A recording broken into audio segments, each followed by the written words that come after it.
We are live with Craig Ballantyne. I was just saying, I love bringing Craig on, not only because he brings the fire, because you know what I mean? I now I'm setting the bar too high, but you just have great things to say, dude. I mean that sincerely. Like I learn a lot listening to you. You're often a new concept I get, a reminder of something I knew and I had forgotten I get from you. So like, I just really value the information you put out. Like, I feel like you cut through the bullshit. And there's so much reading I've done in life, which is all theory, can't really apply it. The thing I like about your stuff is I can take it and I can apply it. So thank you for putting happy to help, man. I mean, it's all been applied in my life and my friends' lives and my clients' lives, and it's the real deal. Yeah, agreed. So where are you right now? So I live in Cancun, Mexico right now. And oh shit, you're saying you live there. You're not even saying I'm visiting or I'm here for a bit. We have been here for 8 months. Our daughter was born in Mexico. She has 2 passports. She was born in Playa del Carmen. So if people visit Playa del Carmen, that's my daughter's hometown. We were actually just there on the weekend, and we stayed at this Grand Hyatt. Really, really great place. So if you're coming and you want kind of like an American Canadian hotel to stay at, but you're super close to like the main stuff in Playa del Carmen, it's absolutely great. It's not one of those all you can exclusive what are they called? All inclusive. You are local now. You are. They're very inclusive though. That. I mean, they don't discriminate against anybody. They're very inclusive, true. but it's really great. And so that's just a good place to be. But every day I wake up and I go, wow, it's way too hot here and humid. But other than that, life is very, very good down here in Cancun, Mexico. Yeah, it's funny how no matter where you are, you'll always find something to complain about. Yes. I say that jokingly because up here in Canada, you complain about the winter. Then as soon as it's summer, it's like, oh my gosh, too hot and humid. Like it's just always too much rain. Well, I mean, you wait for that one day in May, right, where you can wear a t-shirt and it's like, this is the greatest day of history, and it's worth it. It's totally worth it. Yeah. So sorry, and I might have cut you off there. Do you think, are you going to come back to Canada or? Well, we're going to come back this summer. We're going to come back this summer for a few weeks at the end of July through August. We're going to get my daughter baptized at the church that I was baptized at near Stratford. We're going to visit my mom's family, show them the baby. And then my mom's been down here. My sister's been down here, but uncles and aunts haven't been. And then we're going to come back here, and we just got a new house down here. We have, Michelle and I, my wife, have permanent residency down here in Mexico because my daughter was born here. So she got the passport, and then parents and even grandparents of children born in Mexico, Mexican citizens, can get permanent residency very quickly.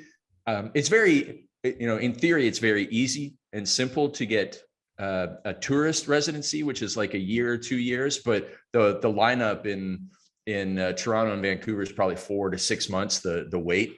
But a permanent residency is generally for retirees, and it's a permanent residency for the rest of my life. I never have to renew it, but I got it because of our daughter was born here, and then we've stood in a lot of lines and done a lot of paperwork, but it's all been worth it. And so now what that means is that if I ever want, I can come to Mexico for as long as I want, live here as long as I want. I don't have to do any visa runs or anything like that. And if we stay here for another 18 to 24 months and we pass a citizenship test, then Michelle and I can also get our passports down here in Mexico. So we plan on doing that. And I guess now that you've been there for some time, anything standing out? It's pretty much Cancun is pretty much Fort Lauderdale. I mean, at the end of our street, there is a Krispy Kreme, a Starbucks, a Walmart, a Sam's Club, a TGIF, and one of those Brazilian steakhouses, right? And so we live, if anybody's ever come to Cancun, we live close to the airport. We don't live by the hotels. It's about 15 to 20 minute drive to the hotel zone is what they call it.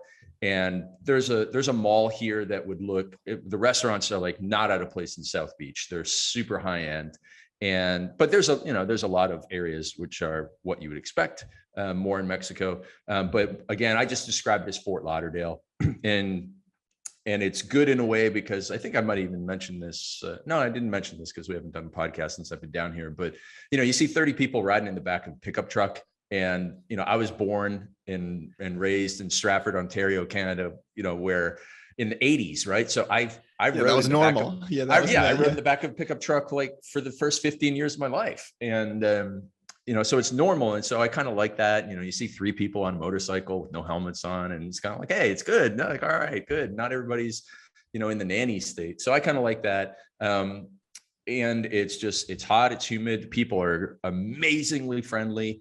And we've had a really good experience. Prices are about 25% less than what you would see in Canada and the United States in terms of physical goods. And in terms of people's time, you're looking at, we pay most people that we have a lot of help here, and most people are like $5 or $9 an hour for help. So we have a nanny, we had a night nurse for a long time, housekeeper. We inherited a housekeeper with the house we rented.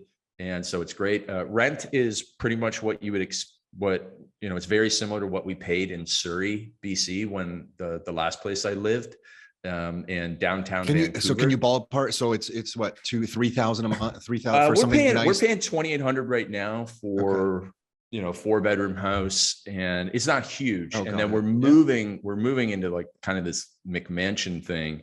And most of the houses, like for people that live here, like there's giant gated communities, and we just with security and stuff at the front for like Uber Eats coming in and that sort of stuff, and the delivery drivers and the help, they all have a little sticker on their cars when they come in. So there's security for that. It's nothing crazy.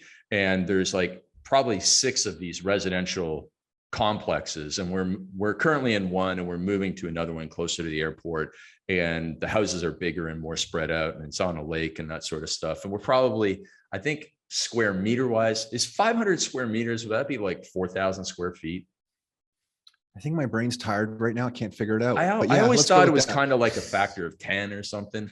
Anyways, we're moving to this like house that's too big for us, and it's probably, I think it's $4,000 a month. So the you rent got to do everything. expensive. Live it up. You got to do Well, everything. I will say this though, prices, like it's very difficult, even when you find big houses down here, to find a house that costs over $1 million. It is, and that's US dollars. Yeah. So it's very difficult. I don't really understand the mortgage situation down here, but I don't think you can actually get mortgages. Like I think you actually have to pay for the house almost entirely in cash or something like that.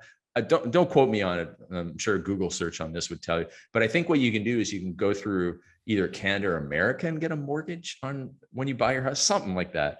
But anyways, houses like this house that we live in, 4 bedrooms, it's be $500,000. Like it's very, very hard when we were looking, like we're not looking to buy right now, but it's very, very hard to find a house that is more than 20 million pesos, which comes out to $1 million US dollars.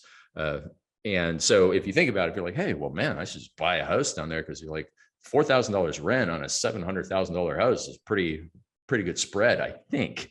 And so, we haven't bought anything yet, but there's all that in Airbnb and stuff like that. And I know a couple Canadian guys down here who have been down here for 10 years doing it big time. Yeah. And I know a bunch of Canadians that we know that are different parts of around Cancun, right where you are.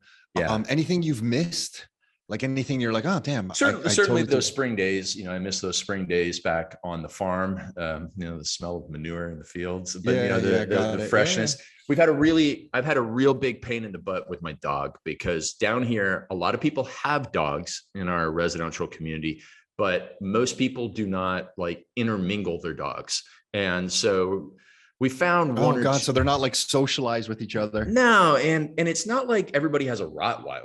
It's like, people have Labradors, but they just walk their dog, and they don't seek out dog parks. And so that's been a little frustrating here. And there's not dog beach. There's one dog beach, but it's horrible. And so my dog, and it's very hot and humid, right? So my Labrador has gotten a few pounds. The person at the Grand Hyatt actually asked me if she was pregnant the other day,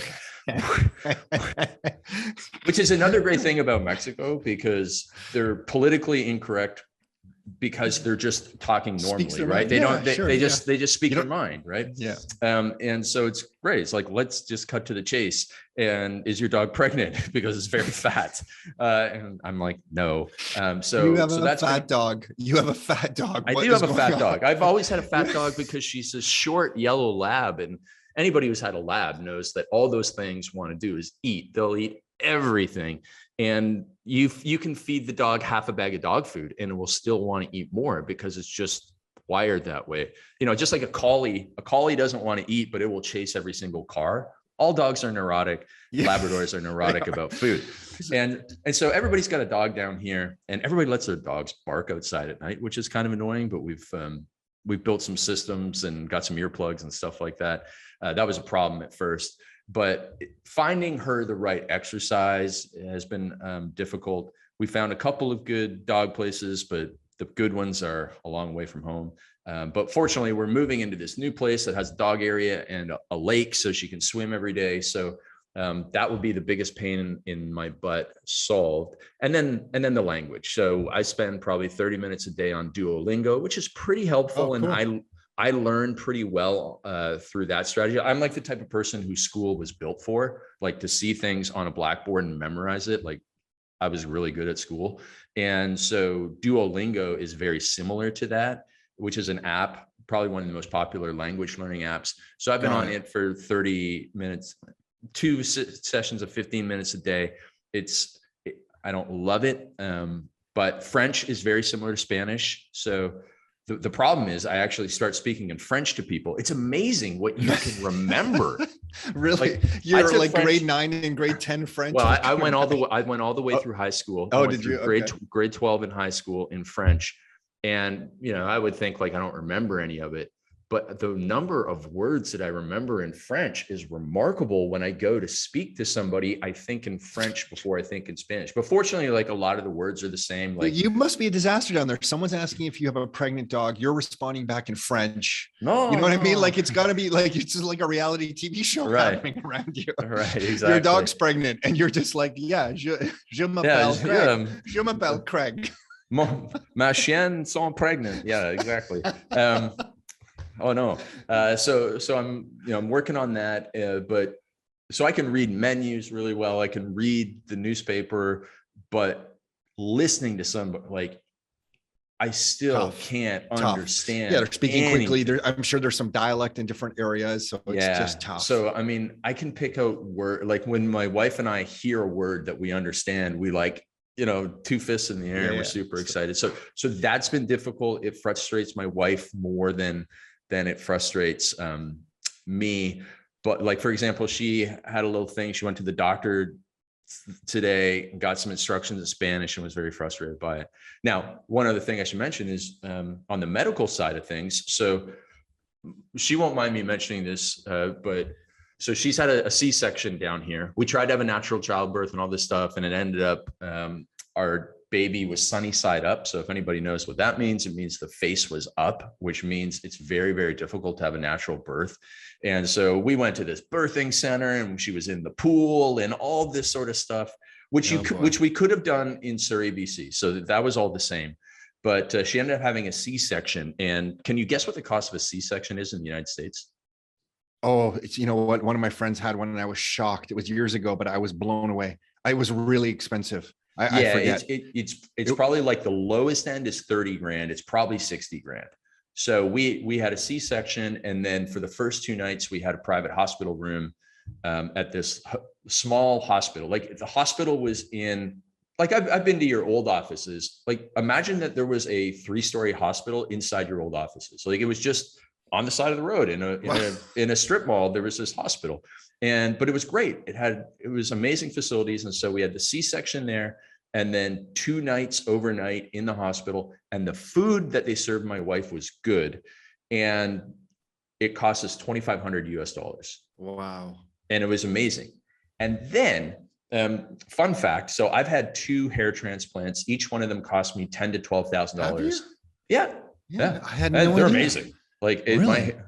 And so you can see how much hair I have right here. I clearly don't need one. And I know you're saying like, wow, look at that hairline. Like you're impressed right now. So, I know you're impressed, but wow, I had no idea. Or maybe you had told us that and I had forgotten or something. Yeah. So like, if you take a look at like the left side of your head, like I was like really receding there. And so I decided I'm going to get a hair transplant. This is before I met my wife. And I got 2 of them done in downtown Toronto. Guy named Dr. Corey Torgensen, really fantastic. I have a review on on Google that's been looked at like 25,000 times. Wow. So I have no problem telling people about this. So it's like 20 something grand for my 2 hair transplants. Michelle, a bunch of her hair fell out. She had a little bit of a kind of receding hairline. So she's made videos about this on her Instagram. So I'm not telling anybody that nobody knows. And she got one down here. And so when you get a hair transplant, they almost charge you by what's it's called FUE. It's follicular unit extraction, which means how many hair units they take out of the back of your head. And so each time I had 2,000 FUEs taken from the back of my head and planted of my head. It's like tree planting, and up North Ontario. And so they did 2,000 trees at a time. Michelle got 3,100 trees done at once, and it cost us $3,000. So all the medical tourism in Mexico is a huge thing. The hospital that we used for the C-section was great. And again, it wasn't just the C-section. I know a couple of people who've flown to Mexico for the hair transplants. We know people that have flown to Mexico for dental work. And so example. What about stem cell stuff? Anybody doing? I feel like I'm always hearing of that in Panama or Colombia, not so much Mexico. Any stem cell stuff going on there? Yeah, I know a guy who did stuff in Panama, but there's an American doctor who's famous on Instagram, and someone was telling me about him, and he sends a lot of his people down to Cancun. So that there's a lot of people that do it down here. But Michelle has also had her breast implants removed, and we went to Costa Rica for that in like 2020 or 2021, and it was really great as well. So the final thing I'll say about medical services that we go to this hospital. My baby and Michelle got sick. Baby's totally fine, but Michelle got sick with like really bad sore throat, and we went to the hospital for both of them middle of the night. But it's a private hospital, and it costs us like $50, and we were in and out of there in an hour, and it's really great hospital. And so the medical care is really great. Again, it's private stuff, but it's super cheap. And so most of the stuff is quite cheap down here. And again, the labor is incredibly cheap. So anything you want done, like, she goes and gets some of these, nails and eyelashes done, and it's 20% is what she paid back home. And especially like you live downtown Toronto or downtown Vancouver, what you pay $200 for, you get for $35 to $50 down here. Yeah. Cool. I don't know if it's, but I do miss some stuff about home, and we miss a lot of stuff about America as well. So you probably miss the Toronto Maple Leafs, I would say. I would say you missed the Toronto Maple. No, it's okay. You don't have to say anything further. Okay. You probably missed the Toronto Maple Leafs. We can just leave that at that. Okay. No, it's okay, Craig. Craig, it's okay. It's okay. We know you missed Game 7, Maple Leafs. Game 7, first round. It's like, you set your watch to it. I actually don't pay attention too much anymore. One of my best friends is diehard. And has it been 4 years in a row they've done that? I don't count these things, Craig. It's a blur. My whole life as a Leaf fan is a blur, but I feel it's been more than 4, Craig. And I'm a diehard Leafs fan, and you guys were buying those like shirts. Yeah. No, I still do. Yeah. We actually have a Toronto Maple Leaf set up for the podcast in August coming on. He's not playing anymore, but he was playing 5 or 6 years ago. Yeah. He found out I was a fan and reached out. See, Craig, see how it comes back to you. It comes back to you. All the pain and suffering. I'm 49 years old, so I've suffered for 49 years. I tell my son just got upset like in the last playoffs. I'm like, dude, stand down. That's nothing. Okay? They'll break your heart. You stand down. I'm still pissed off at Gretzky in 1993. We don't have to really even get into. Look, a lot of people, I think, since 2020 and the whole pandemic thing, are questioning their life and what they want to do with their life, where they want to live. A whole bunch of Rockstar members, by the way, some are moving to Mexico permanently, keeping some rental properties here in Canada, selling their primary place of residence, some keeping it, some moving to the Caribbean, some moving to Mexico, multiple moving to Mexico, actually. And I've seen some buy some places in Europe. I've never seen this much action before. It could be because I'm now in my late 40s and we've been doing this and people have the financial ability, but it does seem like there's been a mind shift. And I feel like there's another group of some of the people I kind of hang out with, friends, extended family and extended friend groups maybe, and they feel trapped and stuck. and they want to be able to do some of these things, but they feel like maybe they're not going to have the financial wherewithal to pull it off.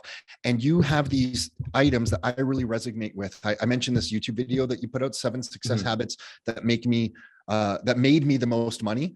And I just want to kind of whip through these really with whatever speed you want to, actually, because they're so important. Sure. But I believe success can be somewhat automatic. Your personal success, whatever that means, can be somewhat automatic if you have the right habits.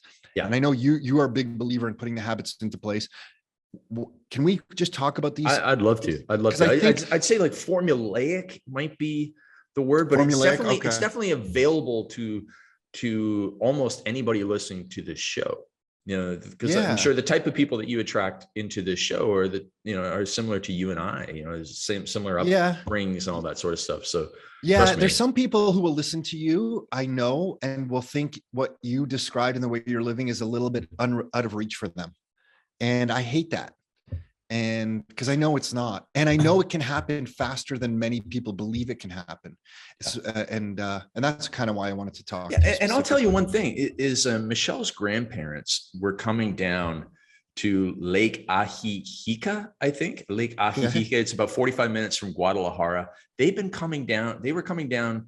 He just passed away at 91. So they started coming down when they retired and about when they were 60 to 65.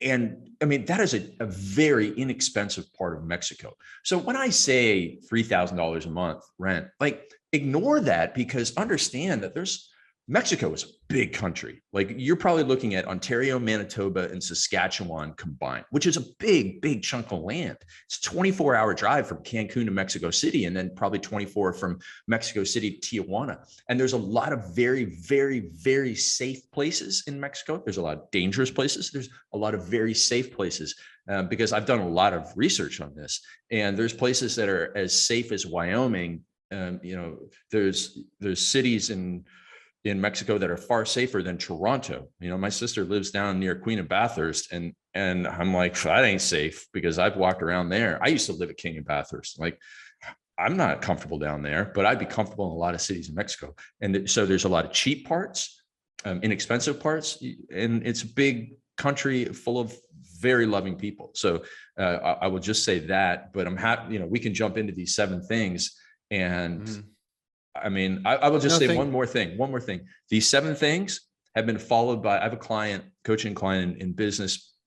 He retired from teaching gym, basically physical education in California near San Diego. 8 years ago, he's 73. He's built a $250,000 a year driving school. He uses online marketing. He uses, these fundraisers. He does all sorts of stuff. And he, if you met him, is exactly like what you would think a 73-year-old technophobe would be, like a technical dinosaur. Like, he doesn't understand this stuff, but he still powers through, and he follows these 7 principles, and he's built a $250,000 a year business. And it's not just a $250,000 a year business. It's a $250,000 a year business where these kids say such nice things to him. Like, you've given me freedom. And he does this for like people who have moved. Like, he's just doing lessons for some woman who came here from Ukraine, like totally displaced. Cool. And it's cool. It's cool. So like, it doesn't matter how old you are. Yeah. I love it. So talk to us. The first one you have on this list is magic time. What the heck is magic time, and why is that number 1? Yeah. So magic time is this time of day when you're 3 times more creative, productive, and energetic than any other time of day. My magic time is not Tom's magic time, is not Nick's magic time, is not, like, everybody's going to have their own time. And so for most people, it's probably going to be earlier in the day, but it's a time of day when you have 3 times more creativity, productivity, and energy. And you have to figure this out through a bit of self-reflection and introspection. I found this out when I was a broke, struggling personal trainer. I was living in High Park, Toronto. I was taking the subway downtown every day. I was training in Rosedale, and I was training really wonderful CEOs. I mean, Ken Thompson trained there, like the guy who's like Canada's richest man, and Pat Quinn. I got to train Pat Quinn for a couple of years, which was so cool. I mean, what a nice guy. I mean, just absolutely amazing guy. And, but he also put me in my place several times. I feel like he would. Yeah. I feel like he totally would. Yeah. It was really, actually, he said one of the best business lessons I ever got, because you're kind of intimidated training these people. And he just looked at me one day when I was kind of like unsure, because I was a young person at that time. I was 25 or 26. And he looked at me and said, "You're the expert. You tell me what to do." And I was like, I really appreciated that kind of like verbal kick in the butt, because he said it with that amazing grin and accent. And, but it was really like, I was like, you're right. And I mean, that really like boosted my confidence in many ways. Anyway, so the magic time, I realized, 6 o'clock in the morning, I'm training these people, and, I'm giving them great workouts. Don't get me wrong. But all I could think of was, I want to be writing an article about why I'm training people these way. Like everything was just flowing out of me. And so I realized, I'm getting up at 5 o'clock in the morning to catch the bus during the week, because the subway didn't run until 6 o'clock in the morning. So I was riding the bus, and I was like writing articles on my BlackBerry. And I was just like, man, I really need to be writing at this time, because I had already started my online business back in 2000, 2001. And I realized this is a time of day I need to protect. And so as soon as I possibly could, I had made enough money through both the training and the online business, I decided to tighten my belt, and I took an income hit, and I started not training people at 6 or 7 o'clock in the morning, which was like the most popular time, so that I could work in my magic time. The time I could crank out a 2,000 word article in an hour and a bit at that time of day. But if I tried to write it at 2 o'clock in the afternoon, it would take me 3 hours. If I tried to write it at 7 o'clock at night, I just couldn't, because I was so tired. And so everybody needs to do this self-reflection and introspection. Wait, sorry, on that point, how were you not scared to lose the income? You must have associated writing the art. Okay, but you must have associated writing those articles with some long-term potential. Where Absolutely. Did that come from? How did you understand that? Well, so I was fortunate. I'm a single guy at that time. But I also understood, because I'm running an online business at the same time as being a personal trainer. And I knew that when I did stuff for the online business, it generated income. And I knew that because the articles that were going on the website and the emails that were going out to the email list, and Tom, at the time, my email list was kept on a Word document. I once had 3,000 emails on a Word document, and I was sending my emails out through Hotmail, and you could only BCC 50 people at a time. It took me 75 minutes to send an email newsletter out to 3,000 people at one point. I was such a dummy, right? We all were. Yeah, I grew up on a farm. What I know about email marketing. And but I realized that this work done once paid me more than once. And that's kind of like, the same thing as buying a rental property and stuff like that. Like the work done once, you never want to do a one and done thing.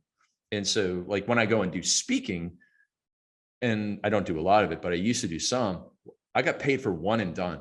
Like a comic that goes out on tour and doesn't have a Netflix special, he's getting paid for one and dones. And he's got a manual labor job, or he or she has a manual labor job. As a personal trainer, I had a manual labor job, and it was interesting. And I learned so much from my clients, and, I did enjoy seeing them get results. Absolutely. But it was one and done. And it was a manual labor job, just like my father on the farm. Just like me at this greenhouse that I worked for, Cozine's Garden Gallery in Stratford, that I worked for 9 summers. It was one and done. You only got paid for trading time for money. But when I did an article for my website, when I sent an email out to the list, someone might reread that email 3 months later and buy a product. They might, see an article 5 years later.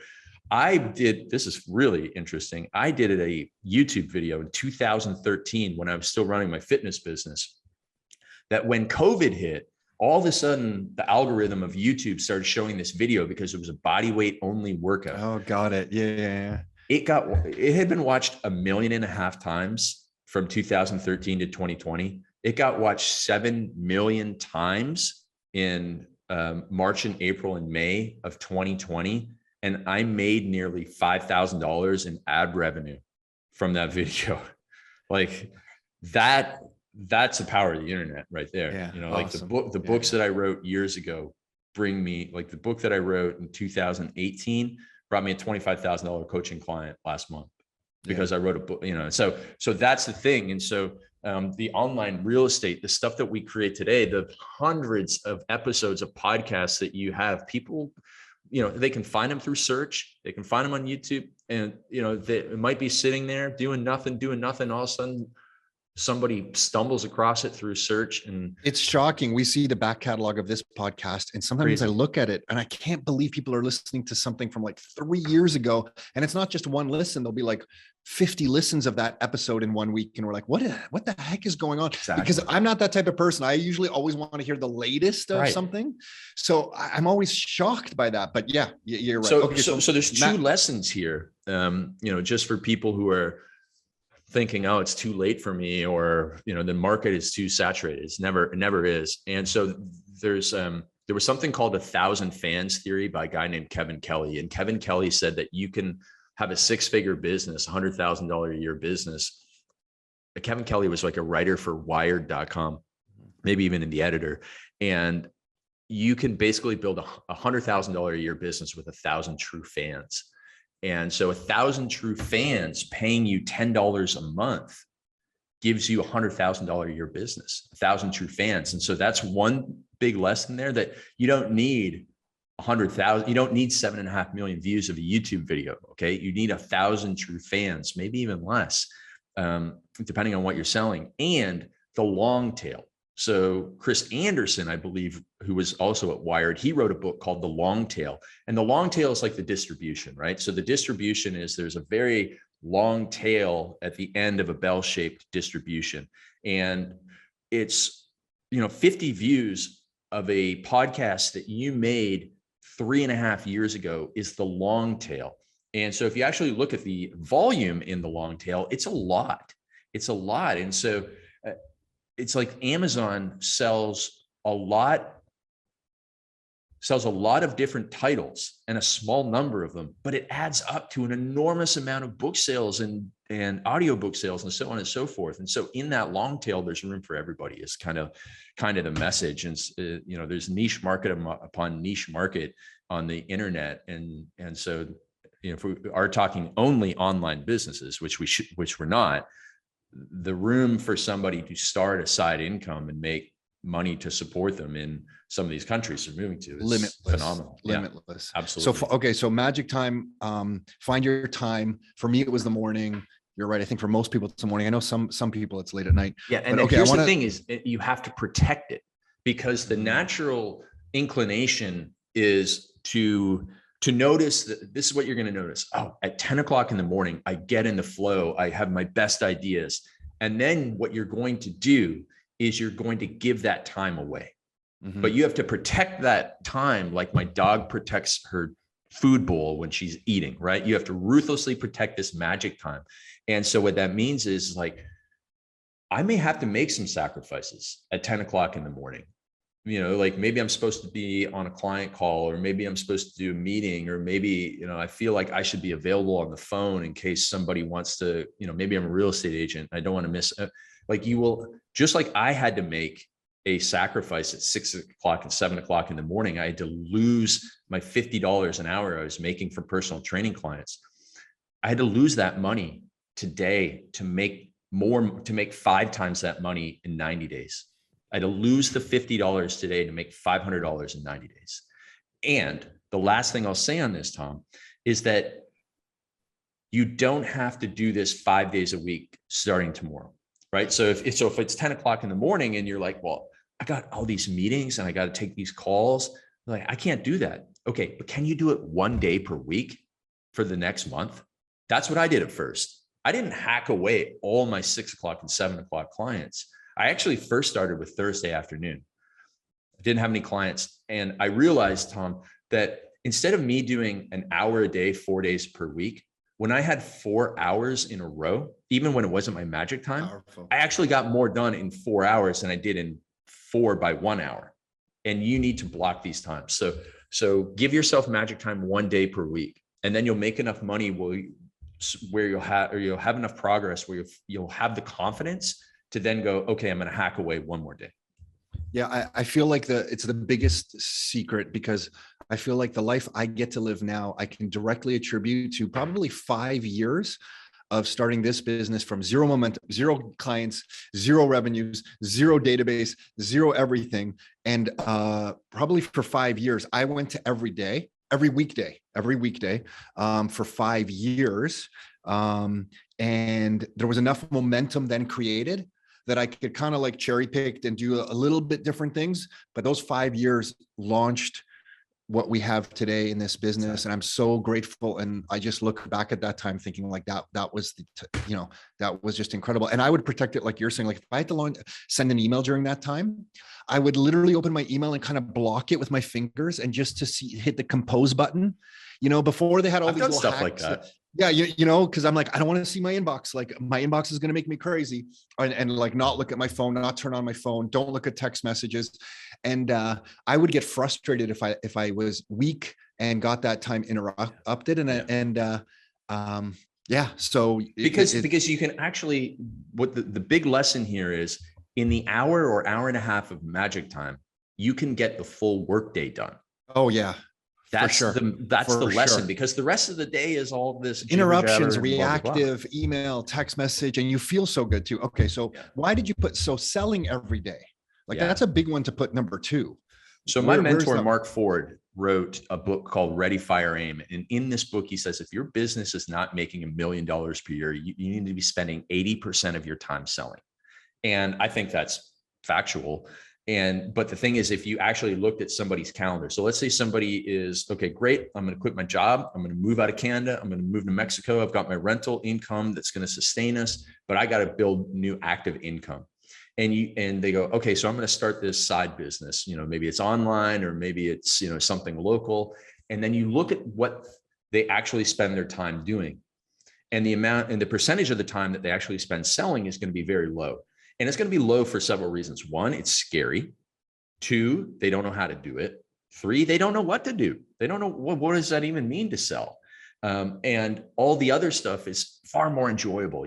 Getting the logo, the business card, some people still do that. The website, all this stuff. And it's like, none of that matters. Like if I get all these kids messaging me on Instagram saying, hey, I want to start a clothing line.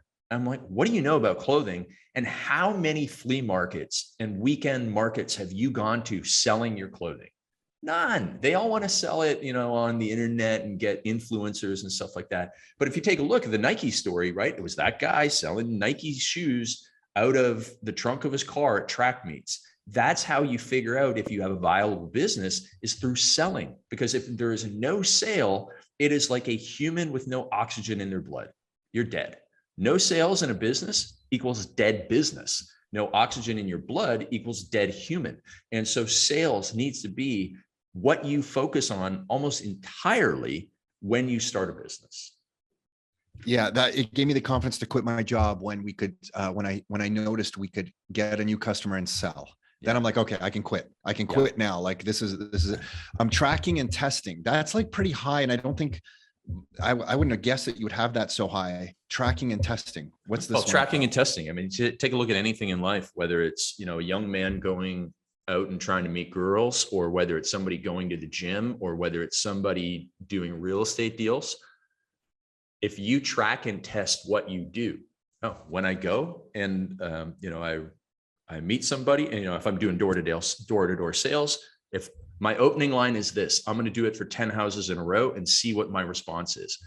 This is not, I got like 9 closes and one person talked to me for a minute. This line is not working. Next, I'm going to try a new line. I got 5 people to let me into their house and 2 people bought this new line because I tracked and tested. I've learned it's the right thing to do. I go to the gym. I follow this program. I track and test my results. I track and test my nutrition. I get way better results than Sally, who doesn't pay attention to anything. And so tracking and testing is one of the keys to accelerating your results in life. Because one of the things that you mentioned is it took 5 years. And I know for me, like I was writing emails for 2 years before I made a sale. And people are listening, go, I don't have 2 years. I don't have 5 years. Trust me, you're going to accelerate. Because Tom and I were doing this when nobody, there's hardly anybody teaching selling and marketing online and all this sort of stuff. And so we were kind of like in the wild, wild west, making things up as we went along, and we didn't know what we were doing.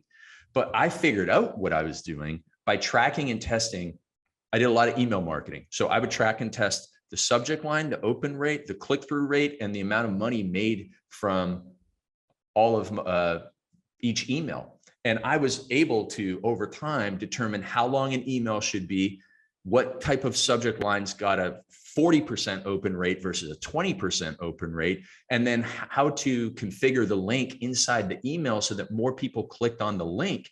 And through that tracking and testing, I have a spreadsheet on my computer that goes back to 2003 with 7,500 plus email subject lines on it, and simply open rate, or the number of people that was sent to, the open rate, the click-through rate, and the products that were sold through it. Are you looking at that a set time every week or once a month, every week, I every also, day? no, I mean, I track and test every single day. I mean, I look at the numbers in the business every single day. I look at our expense. We have this big KPI spreadsheet in our business of the amount of money we spent on an ad, how many opt-ins we get, how many people booked a clarity call, how many people booked a sales call, the conversion rate on a call, the revenue, and the source of each. Okay, so it's a habitual part of the business right now, because we do it like once a week forever. So since I quit my job, we've done it every week in a spreadsheet. We're tracking daily, but we kind of review it once a week. And then just on that point about taking 5 years, within the first 6 months of being of doing stuff, we were tracking everything, so we kind of knew we had something. It took 5 years to really generate maybe the revenue that I would call give me some sort of freedom in my life. But within 6 months from tracking, we were like, oh, if we run this ad, we get this many people at this cost. This many people will say they're interested in doing business with us. This many will actually buy a property. This many people will actually buy multiple properties. That gave us the peace of mind to think, oh, we have a business here. Yeah. So just for anyone listening, if you track, you kind of notice these trends. And then I like that in business, because then business is very formulaic to me, which is what you were using earlier. Right. It wasn't a mystery anymore. Whereas before I thought business was a mystery.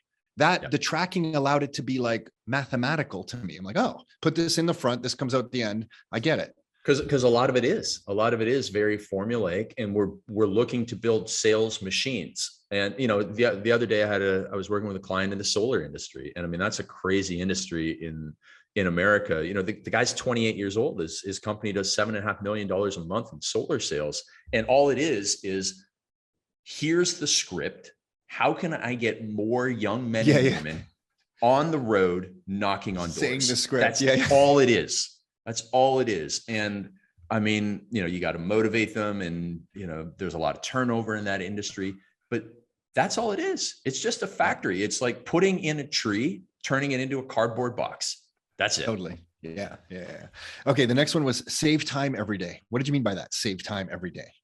Save time. So you need to be able to buy back your time as much as possible, because so I was teaching this yesterday on a presentation, is if you know that, so figure out your hourly worth. If you made $100,000 last year, you probably your hourly work worth is $50, right? Because you work 50 weeks in a year, you work 40 hours in a week, that's 2,000 hours. So essentially you take your income, personal income, and divide it by 2,000, that gets your hourly worth.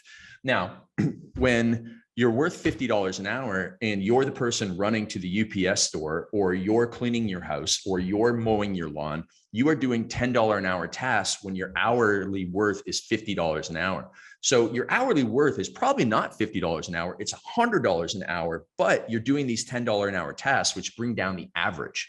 And so when you're spending time on stuff that stops you from having your magic time, that stops you from learning how to sell, that stops you from all of these things, you are just paying a huge tax. And we're all, as Canadians, we already pay enough tax. Why are we going to pay our own, pay another tax brought on from our own behaviors? So you got to look to buy back your time. And, you and I are both, longtime fans and attendees of Dan Kennedy events. And Dan Kennedy has this book called No BS Time Management, which talks about how to buy back your time. And he has No BS Ruthless Management of People and Profits, which is another book that really shaped my thinking around this.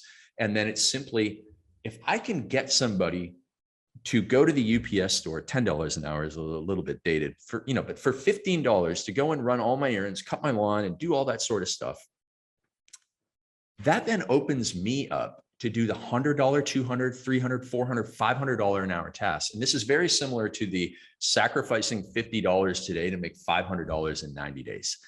So you like, yeah, I got to tighten my belt. I grew up on the farm where our lawn literally took 90 minutes to 2.5 hours every Saturday. So I cut a lot of lawn when I was a kid. And if you think about, if I was in that position today and I own that same house with that same lawn, and I'm an entrepreneur and I'm out cutting my lawn for 2.5 hours a week, and that's stopping me from growing my business because I just started a new business, that's just dumb. That's just dumb. I'm sorry. So what do you say to the person? Because I think I struggled with initially hearing this and then thinking, well, Craig, I don't really know what to do with that extra time. So I might as well cut the grass because I'm just going to sit around. Like, I don't know what to do. But that's I where we guess go back to the tracking learning and testing. reading.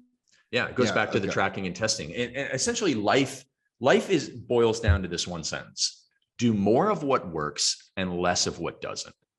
And through your introspection and self-reflection, you find your magic time and you go, oh, I should do more of the hard work in my magic time. And I should do less email in my magic time. Do more of what works and less of what doesn't.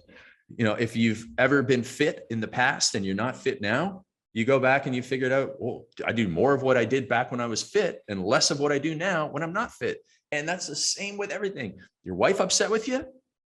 Well, there was a time when she wasn't upset with you. So I should do more of what I did back when she wasn't upset with me and less of what I'm doing now when she is upset with me. Yeah. Do more of what works and less of what doesn't. Do more of your strengths and less of your weaknesses. And, you don't have to be the Leafs who focus on their weaknesses in order to become a better team. I like that. I like how you slipped down. You just need to find your strengths and do more of that, and then automate, delegate, and eliminate your weaknesses. And that's probably one of the biggest messages that I teach people is to automate, delegate, eliminate. So the ADE formula. When you're sitting and doing your work during the day, have a little scrap piece of paper beside you and an alarm that goes off every 20 to 30 minutes. And then look at what you're doing and go, can I automate this? Through some automations and softwares. Can I delegate this? Because this is not my job. This is somebody else's job. I'm going to delegate to them. I'm going to teach them how to do this properly. I'm going to coach them how to do it amazingly. And I'm going to delegate it to them so that they do it as well or better than me. So now I've replicated myself in my business. And then I need to eliminate things. There are some things that you shouldn't be doing and you shouldn't delegate to anybody. Nobody should be doing. Elimination is so good. Yeah. Yeah. Agreed. And so it's through that, automate, delegate, and eliminate, you'll get better use of your time. And, that's where you should start. White space walks. Sorry. I know I feel like I'm really taking you to task here because I'm like, you're going through so much so quickly. I appreciate I know. And I gotta go in 7 minutes, but if we leave it, we can leave the last couple. I'll just name them, but white space walks. So the white space thing is new. I haven't mentioned in any of my books, but this is where almost everybody in life has too many inputs into their head and they don't have enough time, or they don't take time. They don't make time to synthesize the inputs coming into their head and then formalize an output or a conclusion. So you're reading the Globe and Mail every day. You're listening to Tom's podcast every day, every week, which you should. You're studying the real estate market and you're just taking in information, and you drive around with audiobooks and you listen to audiobooks in the gym and, the Netflix at night, and there's never any time on your calendar, which is just blank for thinking. And so there's Keith Cunningham has a book called The Road Less Stupid. And Keith runs all these business mastery things with Tony Robbins. And Keith says the most important thing that he does to make money is he sits in a leather chair with his notebook for an hour and a half, 3 times per week. Mm-hmm. Richard Koch is a guy who wrote a book called the 80-20 Principle. And Richard Koch is worth 100 million pounds. He's a Brit. And he says the most important stuff he does is he spends an hour a day sitting beside a fish pond thinking. And Warren Buffett, all he did was sit and read and think for 40 or 50 years before he became like the super billionaire. And it's the synthesizing of the information. Steve Jobs had this phrase: we don't collect the dots looking forward, we collect the dots looking backwards. And what he means is you take in all this information and you have to have time to connect it all. Your brain has to synthesize it to make a conclusion. And if anybody's ever seen like a little cartoon of Newton sitting under the apple tree, Newton was was in a white space mode. He was just sitting there thinking in an area outside of his work environment, because his brain operates different outside of his work environment. And that's where he synthesized all the information and realized the law of gravity. And that is what we're looking for. And so again, everybody listening to this, you have too many inputs coming into your brain. You never have any time to synthesize it. And so what I want you to do is I want you to drive in silence. I want you to work out in silence. And I want you to spend an hour and a half per week walking in silence, solving your problems and taking advantage of your opportunities. This is what you, especially if you're taking in good information all the other time. If you're not taking in the information, you need to take in good information for sure. If you're taking in Netflix, it's nothing. Yeah. But so you need to take in good books and good podcasts and stuff like Craig's talking about now. But then once you have that time, make time for just thinking. And, I see people, everybody who walks their dog always has their, some earphones in. I've never listened to anything walking my dog, and I spent hours and hours and hours walking my dog. And that is where I've had some of the greatest marketing insights and where I've solved some of my biggest problems in my life, just walking in silence. The problem is most people they just can't handle not having an input. I found I struggle a little bit on the walking in silence. For me, I just, through my own self-observation, it's those mornings, the magic time you're talking about. I need that quiet. I literally need a half an hour, 45 minutes of that quiet time with a journal just to write out my thoughts. Greg, we won't take you through the rest of the points. I'm going to, honor your time here. We'll get everyone to the video, but I need to write out my thoughts and reflect on them and just think about it. And that's where everything comes from. It's that quiet time. For me, I found a little bit of journaling, a little bit of just thinking of nothing and just letting it all come together. It's where I get ideas for some articles we write, some reports that we put out about my family, my life, what I want to do personally. It's so important. I love it. And you know what? I just love it. Craig, I love it. I love that time. Really good. Yeah. And I'll tell you what, so I just want to give a quick advertisement for how anybody can succeed. I was born on a farm in Stratford, Ontario. My parents probably never made more than a combined $45,000 a year. And this is back in the 80s. My mom probably made $20,000 a year as a secretary. My father was a farmer. We didn't have a lot of money. I was able to, through sheer hard work, study all this stuff, being fortunate to be born in Canada. I was born at the time of the internet coming along when I was going to university. That was the first year people had email addresses. But my dad was an alcoholic, had bad family dynamics, bad money, rich people bad, all that sort of thing. Money doesn't grow on trees. Sales bad, salespeople bad. Yeah, probably. Exactly. All that stuff, right? All of those shackles and handcuffs. Again, they're not as bad as someone being born in an urban environment sure. I didn't have 900,000 pounds of baggage. I only had 100,000 pounds of baggage. But, I make a lot of stupid mistakes. I'm not the sharpest tool in the box. I'm not very good with technology, surprisingly, but I was able to make something because I persevered. And at the end of the day, a lot of this will come down to your persistence, but, follow the formula, do the thinking. This white space thing, it is fun in a way, but it's also the hardest work that you will do because it's hard work, looking at looking at deals and figuring stuff out. It's so easy to get distracted. It's so easy not to do it. And so it sounds like, oh yeah, I'm just going to have a coffee and blah. No, it's it's hard work. But trust me, in a year from now, if you commit to building a second income, whether you're 14 years old listening to this or whether you're 73 plus listening to this, if you commit to it and you do the work, it will happen. I don't know exactly where you'll be in a year from now, but trust me, you will be a lot further ahead than the person who does it for a week and then quits. Agreed. The world is your oyster. Craig, thank you for this. The YouTube video for the rest of these points is called 7 Success Habits That Made Me the Most Money. It's on Craig Ballantyne's YouTube channel. Is Instagram still the best place to real Craig Ballantyne on Instagram, but people can email me at craig@craigballantyne.com. I hardly get any email, which is another story for another day. So if somebody emails me, I'll get it. Oh, awesome. Okay, cool. We'll link to all of that in the show notes of this episode. Craig, I love the fact that you're down there. Congrats on the daughter. Just love everything you're doing. Keep doing it, man. Seriously. Yeah. Thank you. We'll talk to you again soon, man. Yeah. Later, Craig. See you, man. See ya. Hey, thanks for tuning in. You can find every new episode of the Your Life, Your Term show on all the major streaming platforms. So Spotify, iTunes, Google Play. And if you'd like to get free copies of some of the books that we've put together, like these right here, or some of the reports that we've put together, like these right here, you can find all of those at www.rockstarinnercircle.com. That's www.rockstarinnercircle.com. That's it for now. Until next time, your life, your terms.